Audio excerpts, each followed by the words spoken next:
अंगनवाड़ी केन्द्र को रास्ता नथिबारु पाठ पढ़ा जाई पारुनाहांती पिला असराए वर्षा हेले अंगनवाड़ी केन्द्र रे पड़ुछि ताला। एमिति घटना देखा मिलुछि चांदबाली ब्लॉक कैथखोला सेक्टर किशोर प्रसाद अंगनवाड़ी केन्द्र रे 30 ऊर्ध्व पिला पढ़ुवा ए अंगनवाड़ी केन्द्र को सबुदिना रास्ता नथिबारु असंतोष प्रकाश करछंती ग्रामवासी। चाष जमीर हिड़ और पोखरी भुड़ारे अत्यंत विपद संकुल भावे अंगनवाड़ी केन्द्र को जाउछंती पिला माने।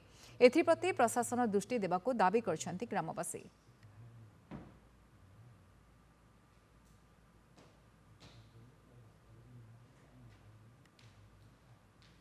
अंगनवाड़ी को रास्ता ना अंगनवाड़ी को जदि रास्ता घाट ठीक न रही पिला केमी छाड़ू कौ भरसार छाड़ू बर्तमान पानी कादुआ वर्षा दिन आम पिला कौ भरसार छाड़ू सरकार जदि एप्रति न ध्यान देवे आम पिला तो छाड़बूनी आ सरकार ध्यान देवा निहाती दरकार आ रास्ता अंगनवाड़ी को रास्ता गोटे निहाती कंप्लीट हवा दरकार। वर्षा दिन तो पूरा हैरान होचंती पूरा कादुआ रास्ता पूरा पाखरे पोखरी साइट्र पोखरी माने धीरे धीरे पिला धरिकी नहीं आसवाक पड़ुची। सरकार तरफ गोटे रास्ता होता आम भी उपकृत होता।